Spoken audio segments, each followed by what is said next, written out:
கிட்ட வந்து நின்னா அத குற்றம் என்று சொன்னா ஏனடி நீ ஒரு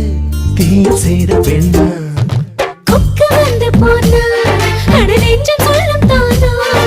சிக்கிறாய்